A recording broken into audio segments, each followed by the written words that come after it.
today's whiteboard leadership moment, I want to talk to you about movement creation in the church.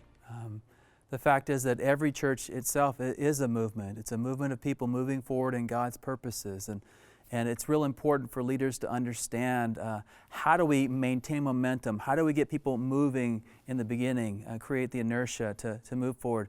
How do we adjust and make sure that things that are happening in the life of the church are the right things, that we're focused on the right things? And so I've looked over the years and observed in churches these 7 different traits or characteristics, these 7 things I've seen in common with effective movements in the church.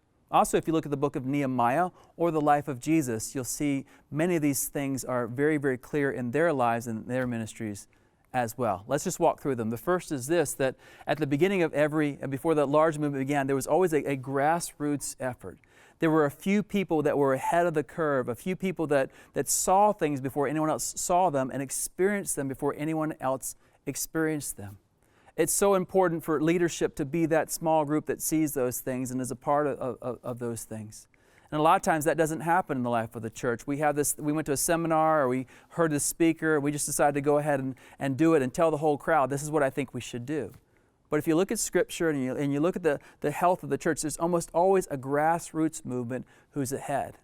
For example, if you want your church to become generous, I would encourage you that your leadership walk through the book, The Treasure Principle, together and start applying those things to your life so that there's a moral authority to your life as you tell others to become generous, because you've already begun the journey and you're saying, hey, follow me as I follow Christ. So the first thing is to create a grassroots movement. The second is this, to establish a process, a plan, a progression. Very often things don't happen just all of a sudden. You don't just all of a sudden the entire crowd has things happen. Beforehand there has to be a lot of prayer, a lot of planning, and figuring out what are the steps we want to take first, second, and third. And so what is your plan to engage ever-growing audiences of people? The third is to create a crisis of awareness. The fact is, in most leadership scenarios, the ordinary people don't see the crisis at hand. And when I say crisis, I'm not talking about the sky is falling crisis. I'm talking about an awareness and a sense of discontent, saying this can't continue the way it is. Someone's got to do something. In fact, all of us have to do something. The next step is to create the power of peer invitation.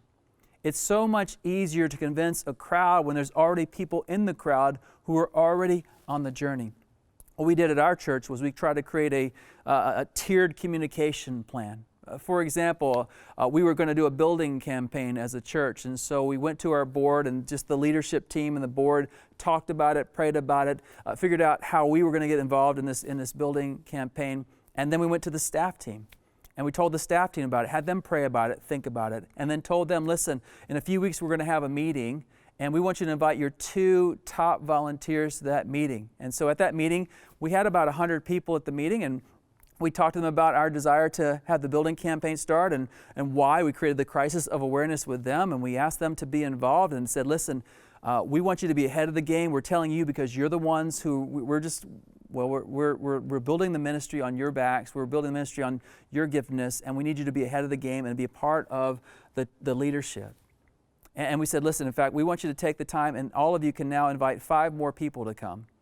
And so we went from 100 people to 600 people at the next gathering and talked to them about it. Again, we were a large church, and so that was about 20% of our church. And not every church is that size, so you don't have to use all these levels, but you get the idea. And so we brought these 600 people together and told them about it and asked them to be the volunteers in the building campaign. And most of them jumped in because we told them not everyone knows this. This is selective. You have a special knowledge that not everyone has. And it was only after that we began to invite and tell the entire congregation. That's the power of peer invitation and the power of tiered communication to get people involved ahead of time so that they're on the solution side of a conversation. The next one is this, a corporate season of focus. In the book of Nehemiah, you see that Nehemiah has a plan. He's talked to the king, he's prayed, he's gone to the city, he's looked around, and then he talks to the leadership of the community and talks about how they can be involved. Everything I just mentioned in our conversation with the church. And then chapter 3, you see this beautiful picture of every person getting involved. It's a corporate season of focus. It's so important to do that. The next one is the power of alignment. One of the leaders in this understanding of the power of alignment is Rick Warren from Saddleback Church. His 40 days of purpose and 40 days of love and 40 days of focus helps churches focus on one thing for an entire season. See, one of the goals in church is this, that you want to win the conversation at the Sunday night dinner table. Whatever's talked about there is the most important thing to prepare them for the rest of the week. And when everyone in children's ministry and student ministries and adult ministry is talking about this building campaign or this prayer emphasis or this opportunity, when all of them are being trained on this and having conversations about this in the classrooms at church on Sunday morning, it will be the dinner conversation on Sunday night. That means you're asking for some things, for big things that are church-wide things, you're asking everyone to stop what they're doing for a short season, 6 weeks or so. So I don't want you doing these Bible studies or doing that focus. All of us are going to have the same conversation, and we're going to align not just the Sunday school classes, but we're going to have devotionals, we're going to have sermons, we're going to have small groups. All those things are going to align around this certain issue. And then finally, after the season of focus is over, a plan for a maintained momentum. In the 40 days of purpose, the most important day was day 41. It's what happens now, how will we change? In our case, what we told people to do in that scenario was, hey, whatever step God's asking you to take, would you just take it? And we provided avenues for them to take it. If it was coming to Christ, they came to Christ during the series, but right after the series was over, we had baptism, we had discipleship, we had the ability to serve, we had the ability to get involved in missions. Whatever their next step was, leadership development, whatever it was, we anticipated what that step was and continued to take that momentum and move it forward in the life of the church. Listen, your church has momentum. Your church is moving in a certain direction. But these are some ways to make sure that the movement you're creating in your church continues to move forward.